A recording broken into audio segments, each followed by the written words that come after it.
Okay, scholars. Today we talk about Herodotus. Herodotus is sort of a centerpiece to our class. He asks the fundamental questions around, middle of the 450 BC type of stuff, where he asks the questions about freedom and happiness. These are the fundamental questions of American society and Declaration of Independence and all sorts of things. The modern world is so similar to Herodotus in its concerns. And we'll talk about Republican government here, but especially this notion of freedom. Slavery is bad. We need to be free. How can we be happy? Why is there war?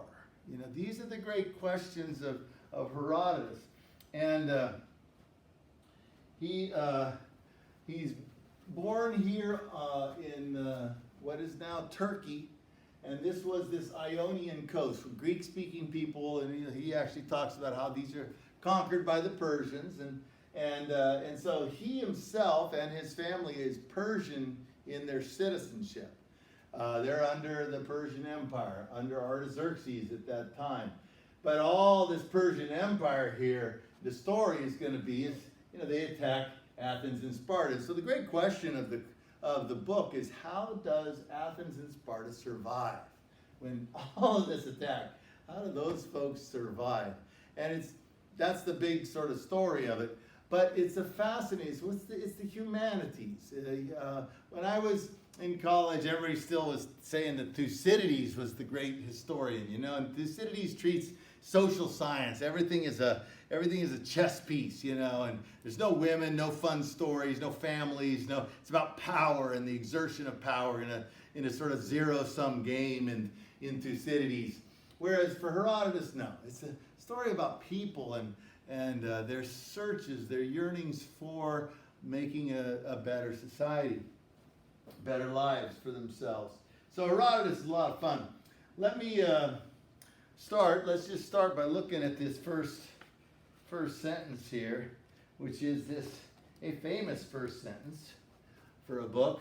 Gotta love a good first sentence. See how the book has fallen apart. I've used so many of these different books over the years. Herodotus, Halicarnassus. Here displays his inquiry, and that word inquiry right there is the word in Greek for history. It's historia, and this is why he's the father of history. This is why, my whole discipline is named history, Department of History. It's because we all follow in what he did, and is primarily about human achievements, and these are great and marvelous deeds and stuff like this. But he's not really. There's lots of stories about. One of the great heroes of the book is actually who keeps Cyrus alive. You'll read about it for next time. Is a shepherd woman. Okay. And then the most powerful person in the empire at the time of Darius and Xerxes is not Darius and Xerxes. For Herodotus, it's Atossa, the mother of Xerxes, the wife of Darius. And then, you get lots of other stories that are very human, very, so they don't fit just sort of gender categories, The great wise the great wisest military leader in the whole book is Artemisia, the queen, who's a queen of Caria, which is where Halicarnassus is. So, it's about wisdom, it's about humanity, it's a great book. And then you see, it's about Greeks and barbarians. He's Greek, he's speaking to Greeks in his audience, but he is going to be telling you Greeks a lot of stuff you don't want to hear. How those Persians are good, and then there's the Egyptians, or they're smart, and they've got all sorts of things. There's Scythians, and they're tricky, and you Greeks think you're special, but you really fit into a much larger world, and you aren't that special. So that's sort of what's fun about it too. He makes fun of Sparta, and he makes the Athenians, and we'll talk about that. And then ultimately, why is there this great war? And the book starts out almost in a sort of joking way. He's an entertaining author. Learned Persians put the responsibility on the Phoenicians for basically stealing women, that the Europe stole women from Asia, Asia stole women from Europe. And these are the famous stories of Io and Helen and Medea, and then, after sort of like romping through this for one page, he then goes so So much for what the Persians and the Phoenicians say. I have no intention of passing judgment on the truth or falsehood. See, he didn't care whether what he just told you is truth or false. It's an old myth. It's crazy. It's a nice way to sort of start the book. So, you know, in his mind, it's funny. But what he wants to do is, okay, let's now start to get started here and do what I deal with facts that I know more about. Now, here again, facts. These are the things that he knows through listening to people. He's heard stories. He has researched these things. And so he wants to start talking about them. And he's going to go into the story of Croesus, and Croesus of Lydia. Lydia is what is now Turkey. Let's go back to this.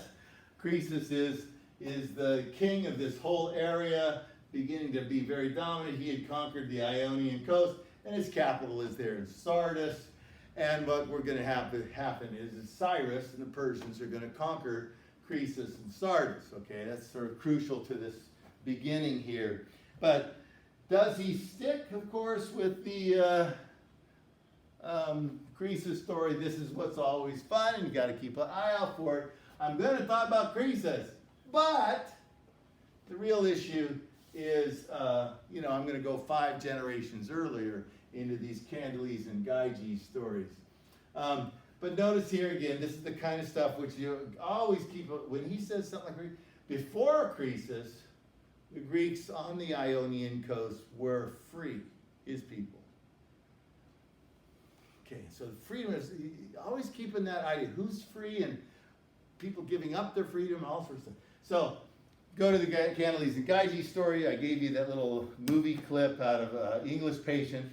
It's an interesting story of dysfunction, dysfunctional family. Gyges is caught in a sort of catch-22. There's no real way out of it. He is forced to take over the kingship in a way, and then ultimately Croesus is going to suffer for his decision. And basically here again, it's what is the root of the problem there with that Candales, Gyges, and the wife, the queen, is the lack of, is dysfunctional families. You know, there's so many dysfunctional families, people who lack contentment. The king should not be showing off his wife naked. What in the world's going on there? This is stupid. And so the you're sort of, as a reader, supposed to read this and go, yeah, stupid. And of course, oh gosh, Gyges is stuck. And then you go, oh, this is where Candales' problems, this is where Croesus' problems come from. It's the, sort of a fate that comes out of this. And there's another story. This is a sort of fun stories. These are interesting stories. But they work together as a story about, very important matters. This is the story of Pisistratus, which I had you read. It's on a vase. Pisistratus is a tyrant. He wants to grab power in Athens. Athens is a democracy. And you have this let me go back to the book here. So you have supposedly the Greeks, of all the Greeks who are supposed to be smart, the Athenians are supposed to be the most smart, most intelligent. Yet it was the Athenians that gave up their freedom because of a ridiculous trick, and so the Athenians are stupid, okay? And then over here, they preferred tyranny to democracy, and they were tricked in from the villages to give up their freedom.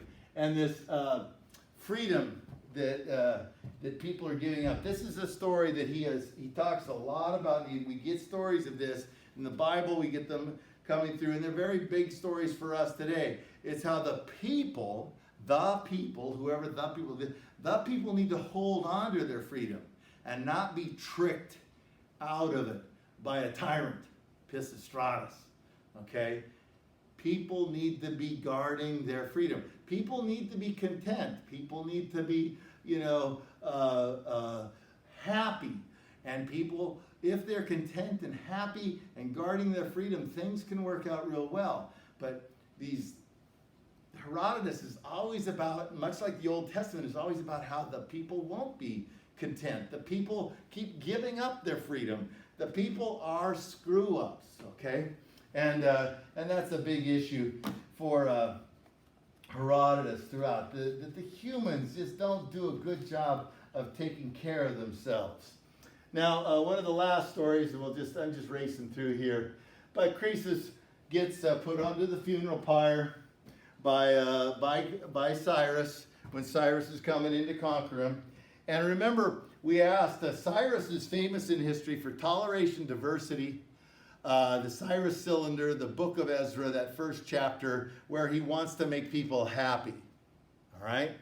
And he has an empire that has a light touch so that the people will not rebel and there'll be stability and we can then build a contentment. Cyrus himself, Herodotus makes a big deal about, we'll talk about that, is not a happy person. He is not content himself, but he becomes famous in history as a politician who can bring about a certain level of contentment and happiness over a huge amount of territory.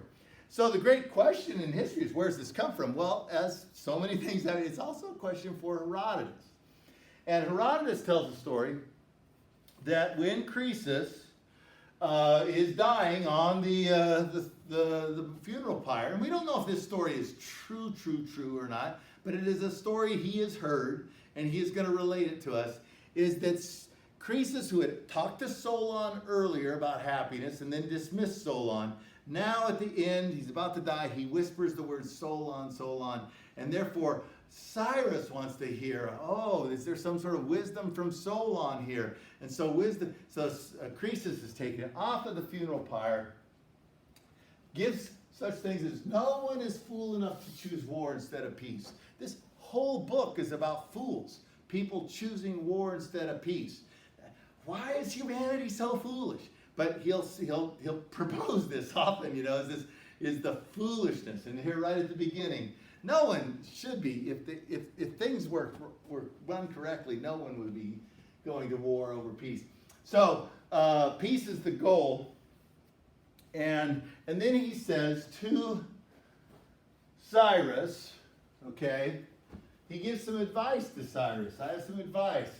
And it's about how your soldiers and the people of Sardis, you need to create a situation where there won't be rebellion and instability.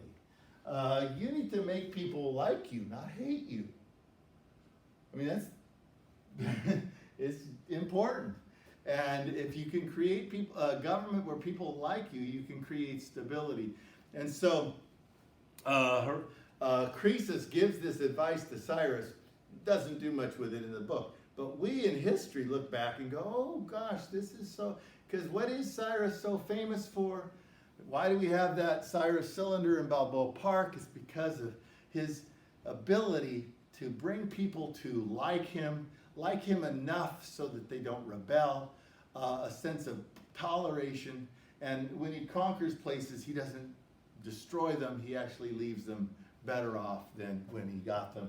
So the evidence that Herodotus gives is that Croesus, reaching back to Solon, gave that wisdom to Cyrus. Okay, we're going to talk lots more about this, but this is a fun book. It's an exciting book. You got to roll with it. Don't get bogged down in it. There's lots of footnotes and everything to tell you who these people are and what the names mean and all that sort of stuff. You don't need to study it in intensity. Just run with it, but keep an eye on freedom, liberty, words like that, happiness.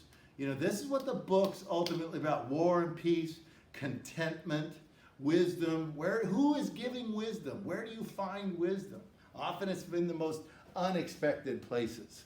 Okay, take care. We will talk more about this good book.